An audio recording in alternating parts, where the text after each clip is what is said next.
Alright guys, welcome back to Formula 1 news. A bombshell report arriving today that alleges at least two of the teams on the grid broke the cost cap for the 2022 season. But not only this, all the top teams supposedly are cheating the cost cap in some form or another. Which of them are going to get caught? How have they been achieving this? We're going to explain that today. Very much enjoyed to hear your thoughts in the comments below. Hit the like button if you enjoy. Subscribe if you're new as always. The clue is in this image and we'll come back to it in the coming minutes. This was the report from yesterday, according to Motorsport Italy, that three teams broke the cost cap for 2022. So just to be clear, this is last year's budget cap, just like Red Bull got caught overspending in 2021 and they found out basically a year later. We're now talking about 2022. Let's not forget, these top teams used to spend $400+ million a year. Now they're allowed to spend, it's meant to be 135 with some additional concessions and inflationary measures. It's more like 150 kind of thing this year pretty much, and a similar story last year and the year before. That's what they used to spend.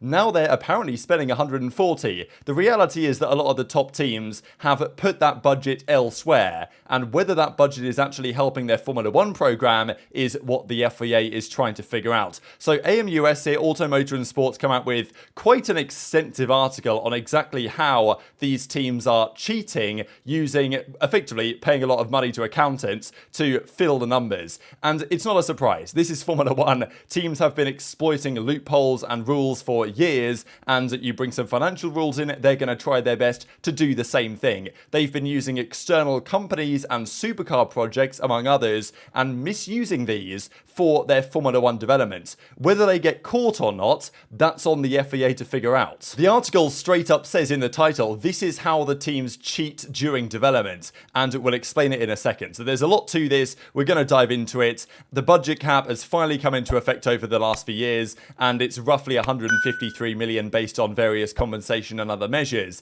And the teams seem very profitable right now. They're only spending 145 million. They're bringing in all this other money, but the reality is they're splitting a lot of their cost across different business units. We saw that last year, Red Bull's loophole that they tried to use, catering or whatever was going on there, they overspent by, depends on the source. Some people say 1.8 million as here in the article. If you look at it from one other perspective, it's like 500k. They overspent by something. They got a penalty. Seems pretty minor, especially looking back on it. But last year, there were like 3 staff that were doing this whole thing. In 2022, 3 examiners were available for all the 10 teams. So they couldn't really get the whole picture last season. This year, they're taking it way more seriously. They've brought in 10 employees, and from the end of March this year to the present day, the auditors took on 2 teams per month, went through all the books, conducted interviews, went through email traffic and WhatsApp messages shown to them, or sometimes turned up unannounced with unpleasant questions in the factory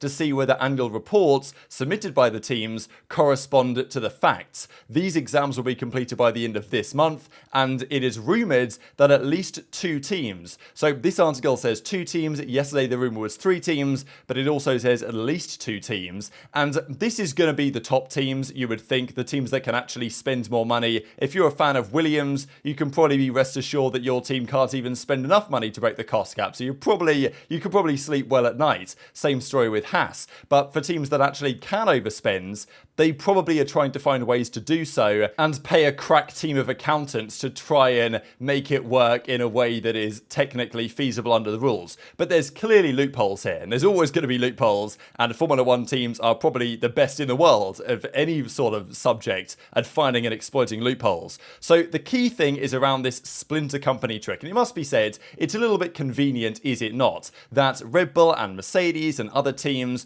just when the cost cap was about to come into effect, oh, we're really interested in boats all of a sudden, we're really interested in bicycles, or creating these, hypercars, the new hypercars. Aston Martin have a project for it, Mercedes have a project for it, Red Bull have a project for it, Ferrari also have their hypercar, but that's not going to be a road car, that's for the WEC, so that's slightly different. But as the article describes, in this way, many engineers can be parked who would otherwise migrate to other teams or to other industries because for better opportunities. So they then work on these other projects, but still spend some of their time in the F1 team. This was, I think, pretty clear for James Allison has now returned full-time to Mercedes Formula 1, but he was working at the at their Ineos boats team and was working some percentage of his time on the Formula 1 project, so it was accounted as in he was only getting, working this amount, and therefore it only comes out 10% of the cost cap. But, was he really only working 10% for the Formula 1 team? It's difficult to say, and of course this applies way more broadly than just that one individual. But where this is really grabbing attention is around these additional supercars. At the moment, only Red Bull and Aston Martin can use this potential loophole, but if they catch on, or it could potentially catch on to other teams, and this is regarding their new sports car. If you guys aren't aware, the reason why they went from the RB16B straight to the RB18 for the 2022 season was that the RB17, the Red Bull 17, is actually a road sports car that they have been developing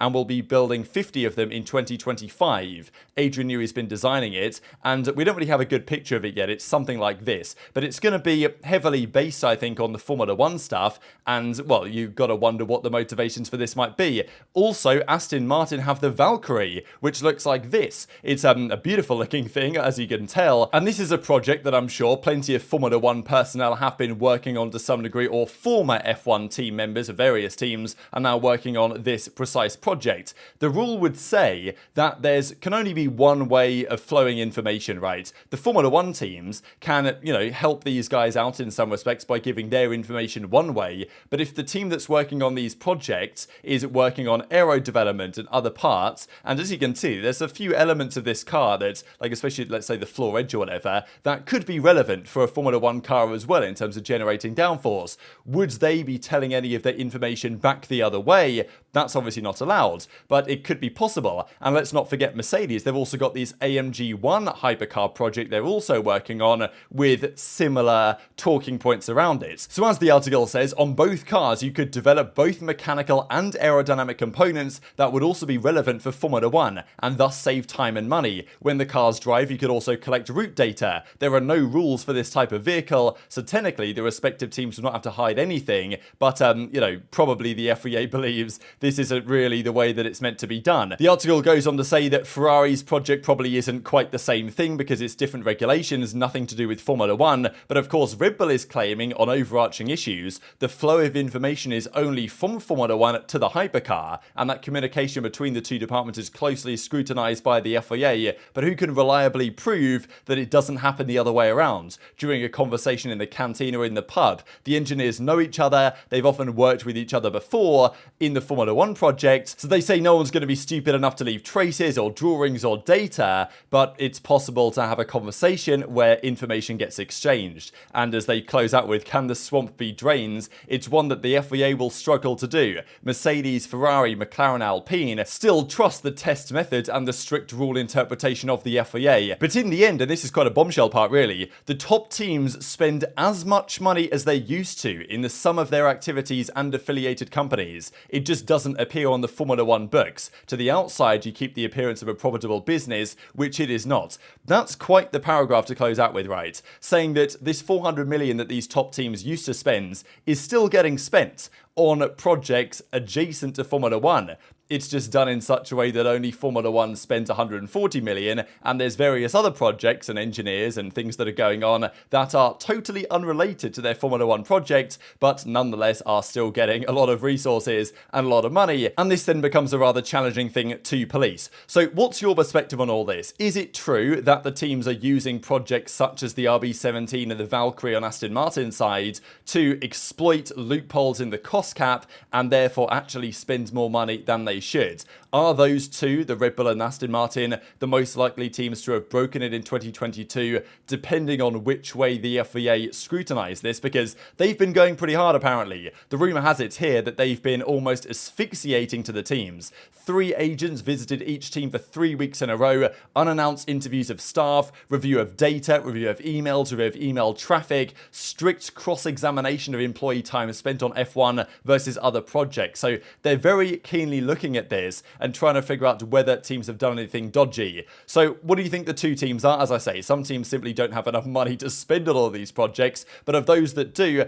Aston Martin is definitely one that I'll be looking at because they made a lot of progress from 2022 into 2023, and you've got to wonder how much of last year's time and budget was actually spent on the development of this year's car. Could have been a fair bit, and they did make some big steps, and they've got that whole supercar Valkyrie project. You could argue there's an interesting development there. If any of these teams do get caught from this cheating that is apparently prevalent across the entire set of the top teams, but maybe only certain teams will get caught for doing it, or, it could be various things that happen. What's the punishment going to be this time? Stefano Domenicali has made it clear that this time will be sporting penalties. It won't just be financial or technical penalties that Red Bull got last year. They're going to go one step further, and it's going to be sporting, i.e. points reductions. We don't know what sort of points reductions they would look like. And I think that Tomo was right when he talked about this last year, that if you're going to have a fine, it's got to come out of the cost cap. You know what I mean? Like, there's no point fining Red Bull $7 million, and it's just $7 million that they make in an hour or whatever by selling these Red Bull cans. Like, if it's $7 million fine, it should be a $7 million reduction to the cost cap, I think. So I think they've got to think about the way that they deal with this in the future, but it definitely seems that some teams will be over, and well, who are those teams? We don't know at the moment, but we're getting closer, I'm sure, to getting some leaks about this over the coming days. Just a couple of things to close out. We thought this is pretty interesting. If you guys are working or studying at the London Business School, then you may find a rogue Nicholas Latifi turning up next to you in the MBA program. He actually did an announcement here on Twitter yesterday saying that he's back, he's well, but he's decided not to race at all this year, and has decided to actually take up an MBA program at the LBS, which is pretty interesting, and I do wonder whether that's potentially a precursor to him working back in Formula 1 in some other business way. I could see Latifi as some sort of senior figure at a team over the coming years after this is done, so wishing Latifi the best, of course. And there is also this from the Haas, where Günther Steiner says that Nico Hülkenberg's contract will basically be renewed, and it's only a matter of time until it is the case. Magnussen, though, not the case. He says we'll have to see about that. And this is very classic Haas, is it not? When Mick Schumacher is destroying Nikita Mazepin, it's like, oh wow, Mick's the man, let's keep him on. When Magnussen is having his way with Mick Schumacher, it's like, oh, Schumacher, yeah, get this guy out of here, we're big on Magnussen. And then when Hülkenberg comes in and smokes Magnussen, which is kind of doing at the moment, then it's like, yeah, we don't respect you anymore, Magnussen, we want a new driver in. So this seems to be the Haas way of doing things, where as soon as one driver has one season where they get outperformed by their teammates, all of a sudden it's like, yeah, we don't like you anymore, you're gone. And in fairness, right, over the last few races, and even the first few races, Hülkenberg has been outperforming Magnussen. This is qualifying, actually, with Hülkenberg averaging 8.5, the same as Ocon, ahead of Russell, which is crazy, and way ahead of Perez, actually, right, in an average qualifying position over the last 5 races. Magnussen is down averaging 16th. So, you can see why Haas would hesitate about bringing Magnussen back, but it just seems like a very Haas way to operate, given what they've done over the last few years to really love a driver and then get rid of them, it seems, when the time comes. And also just a bit of spice to close out for those that made it all the way to the end. Charles Leclerc doesn't like many tweets on Twitter, but he did like this one from Toby Gruner saying that they're expected to approve a new team. So clearly Leclerc is in favour of more cars on the grid, but his team and organisation might well not be. Very much enjoyed your thoughts in the comments. Hit the like button if you enjoyed. Subscribe if you're new. Take care, and I'll see you next time.